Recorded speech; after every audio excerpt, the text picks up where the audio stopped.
Bonjour à tous, merci d'être là aujourd'hui.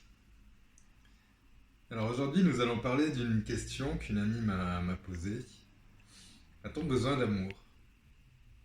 Alors je me rappelle il y a quelques années, quand j'étais dans un cours de méditation, j'avais posé cette question en fait à ma prof.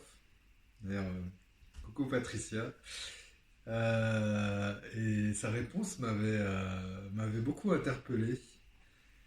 Je, je lui ai posé la question, elle a réfléchi un instant, et je ne comprenais pas vraiment pourquoi elle réfléchissait. Mais la réponse qui est sortie, c'était non. Et puis pour moi, l'amour, c'était essentiel, je ne comprenais pas. Et à l'époque, je me rappelle avoir rejeté cette réponse euh, en bloc. Et puis, ce n'est que quelques années plus tard, en fait, que j'ai pu comprendre et puis adhérer à cette réponse. En fait, je parlais à ma fille tout à l'heure et puis j'ai pris l'exemple de quelqu'un qui vit dans une forêt, qui est seul. Cette personne, c'est possible qu'elle n'ait pas d'amis, pas de personnes dans son entourage, qu'elle ne reçoive pas d'amour des autres. Et pourtant, il est possible qu'elle soit heureuse. En fait, l'amour ne fait pas partie des besoins primaires. On peut très bien survivre sans recevoir l'amour des autres. Alors, bien entendu, c'est mieux quand on a de l'amour. Je pense que nous sommes tous à la recherche d'amour. Et cette recherche est légitime, puisque je pense pas qu'on soit fait pour vivre seul. On est fait pour vivre en communauté et pour être heureux en communauté.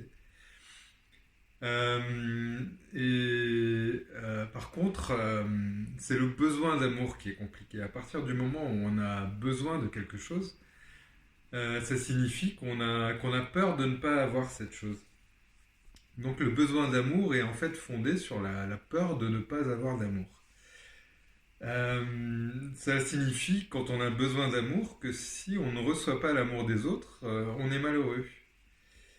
Et à partir de là, on devient dépendant en fait de cet amour des autres. Et l'objectif de chacun, ou en tout cas, c'est un bel objectif de vie, c'est d'arriver à être indépendant émotionnellement. Indépendant émotionnellement pour moi, ça veut dire qu'on arrive à se donner soi-même de l'amour, quand on n'en reçoit pas des autres.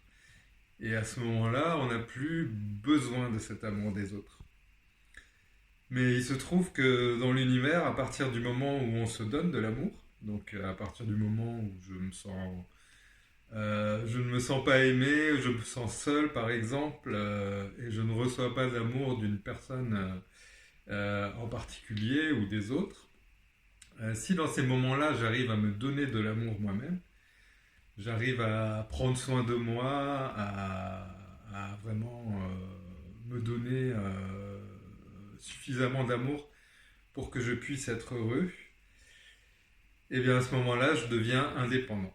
C'est-à-dire que dans les moments où je reçois de l'amour des autres, je suis heureux puisque je reçois cet amour. Et quand je n'en reçois pas, je suis heureux également. Et en suivant cette démarche, je peux être heureux tous les jours de ma vie. Bon, bien sûr, c'est un peu utopique. Il y a toujours des moments où on est triste.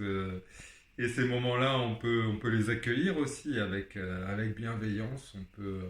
On peut continuer à se donner de l'amour, même quand on est triste ou qu'on ne va pas bien. Mais en apprenant à justement ne plus compter sur l'amour des autres. Euh, donc ça ne veut pas dire non plus que je vais m'isoler et que je vais me dire j'ai plus besoin des autres du tout, que je veux vivre en ermite et je vais me fermer à l'amour. Puisque ça arrive assez couramment quand on a besoin d'amour et qu'on ne le reçoit pas, on peut avoir tendance à créer une barrière, un mur en fait, pour se protéger. Or ce mur, il ne va pas nous protéger malheureusement, puisqu'il est toujours basé sur la peur de souffrir.